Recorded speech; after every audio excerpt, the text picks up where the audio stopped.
वक्फ bill को लेकर क्या कुछ कहा अरबिया मदरसा के जिम्मेदार जफ़र मुस्तफ़ा ने, आइए देखते हैं हमारे संवाददाता फैजुल शेख की इस खास रिपोर्ट में। हजरत, क्या कहेंगे वक्फ बिल बोर्ड के ऊपर जो चल रहा है मामला, क्या कहेंगे? देखिए, वक्फ बिल का जो मसला है ये मुसलमानों का एक आइली मसला है, ठीक है ना, जिसको बेसिक बोलते हैं, ठीक है ना। तो इस तरह से मुसलमानों के चंद मसाइल हैं जो कि बेसिक मसाइल हैं, जिन पर मुसलमान समझौता नहीं कर सकते, उस पर कोई बात ही नहीं कर सकते। इसी तरह से ये एक वक्फ का मसला है ना। अब जो गवर्नमेंट, जो हुकूमत जो कानून ला करके और पास करना चाहती है, तो बहरहाल इसमें मुसलमान किसी भी सूरत खामोश नहीं रहेंगे। जैसा कि अभी आप हजरात ने देखा होगा कि मुस्लिम पर्सनला की तरफ से एक उसके वक्फ बिल के ख़िलाफ़ जो तहरीक चलाई गई, और ये एक तहरीक मुल्की पैमाने पर चल रही है, ठीक है ना।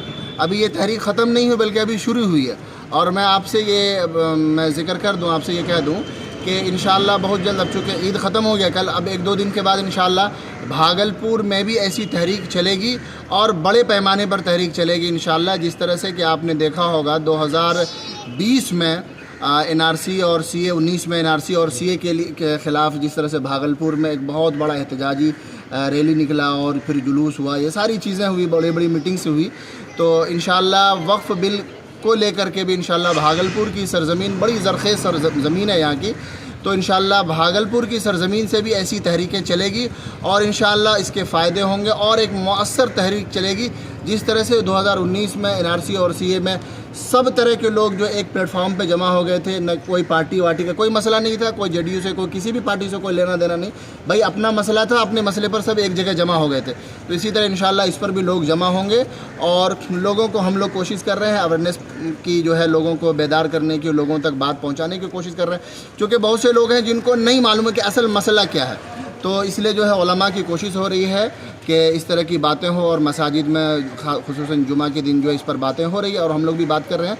और इंशाअल्लाह इस पर जो भागलपुर में बहुत जल्द एक बड़ी तहरीक चलेगी और इसके ख़िलाफ़ इंशाअल्लाह सब लोग, जैसे इससे पहले आप हज़रात ने देखा होगा कि कितनी बड़ी रैली हुई थी भागलपुर में, तो इंशाअल्लाह यहाँ पर भी जो है वक्फ बिल को भी लेकर के इंशाअल्लाह। पटना में बहुत एहतजाज हो रहा है, भागलपुर में भी वैसा होना चाहिए। जी जी बिल्कुल, पटना में हुआ और इससे पहले जो है दिल्ली जंतर मंतर पे हुआ, उसके बाद फिर पटना में हुआ और इंशाअल्लाह भागलपुर में भी बहुत जल्द जो होगा।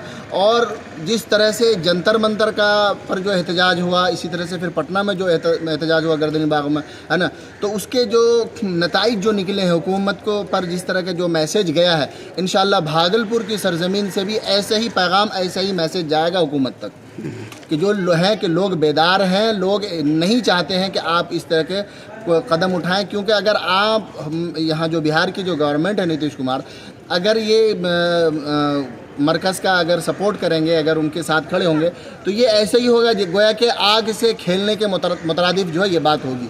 तो इसलिए जो है मैं आपके हजरात के चैनल के माध्यम से ये मैं कहना चाहूँगा कि हुकूमत को सोच समझ करके कदम उठाने की ज़रूरत है। बहरहाल ईद का त्यौहार चल रहा है, क्या मुबारकबाद देंगे लोगों को? बिल्कुल, ईद का अब ये कल ईद ख़त्म हो गया, अभी जो है अब मैं आपके ज़रिए से, आपके चैनल के ज़रिए से पूरे आलम इस्लाम को और ख़ुसूसन हिंदुस्तान के मुसलमानों को दिल की अमीक गहराइयों से ईद की पुरखुलूस मुबारकबाद पेश करता हूँ। आपका परिचय दे दीजिए। मेरा नाम ज़फ़र मुस्तफ़ा है और मैं इसी शहर भागलपुर का रहने वाला हूँ। जामिया मोहम्मदिया अरबिया शाहजंगी, जो शाहजंगी मदरसे के नाम से मशहूर है, मैं उसका इस वक्त जो है सेक्रेटरी हूँ। और आप हज़रात के इल्म में होगा कि पिछले दफ़ा यानी कि 2020 में मैंने नाथनगर विधानसभा से चुनाव लड़ा था, है ना। तो इंशाअल्लाह आगे भी इरादा है, अभी जब वक्त आएगा तो बहरहाल वो बात मालूम हो जाएगी। जी जी, बहुत बहुत